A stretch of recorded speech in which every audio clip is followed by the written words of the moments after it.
Hand of friendship. Trump and Obama meet in Oval Office and praise each other at 90-minute meeting that could have gone on much longer. President Barack Obama and President-elect Donald Trump met at the White House this morning for more than 90 minutes in a public display of unity following Tuesday's election. The two men had never met each other, and while Trump said he intended for the getting-to-know-you meeting to last 10 to 15 minutes, but it went on much longer, delving into areas of policy. Obama told reporters that his top priority was ensure our president-elect is successful, adding that he was encouraged by the conversation they had. Trump is meeting with House Speaker Paul Ryan immediately afterward on Capitol Hill. Trump is accompanied by his wife Melania, who will have private meeting with Michelle Obama and Joe Biden's wife Jill. The most powerful man in America and the one Americans elected to replace him met at the White House this morning for the first time ever. President Barack Obama and President-elect Donald Trump talked for more than 90 minutes in the Oval Office while their wives visited separately. A public display of unity intended to help the country digest the shocking results of Tuesday's presidential election. The president-elect called Obama a very good man.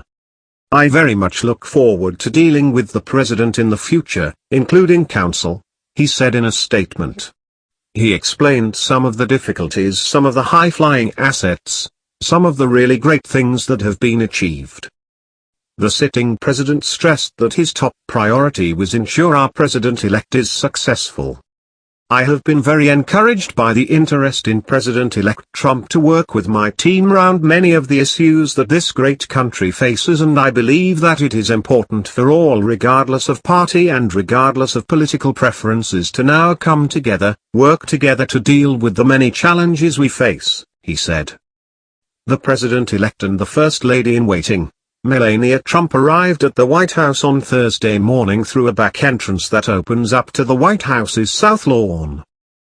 The private drive is inaccessible to media, and reporters were disallowed from covering the historic greeting between the incoming and outgoing first families. A Wall Street Journal report says the White House cancelled the photo op. The president's spokesman forcefully pushed back on the assertion in his daily briefing. "That's not true," he said. The White House official angrily told reporters that they were given more access to today's events at the White House than they were in 2008, when the Oval Office last changed hands. Then, journalists were allowed to photograph the Obama's arrival at the White House.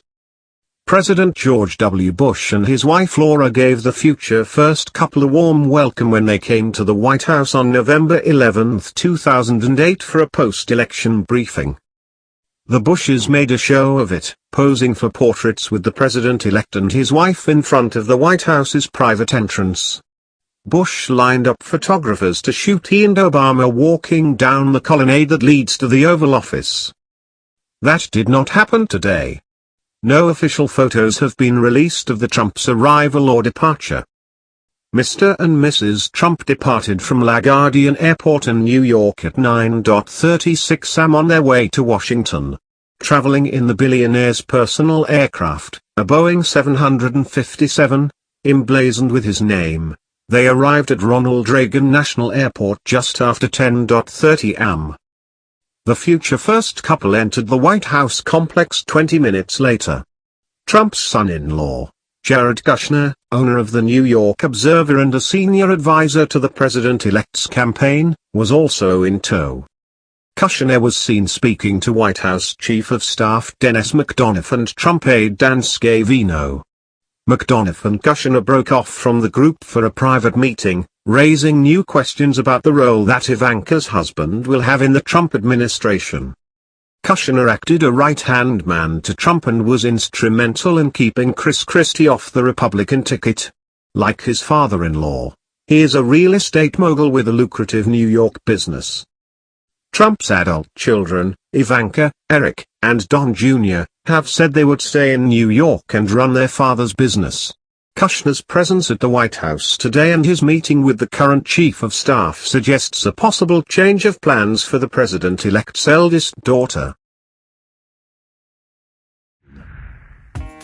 Thank you for watching.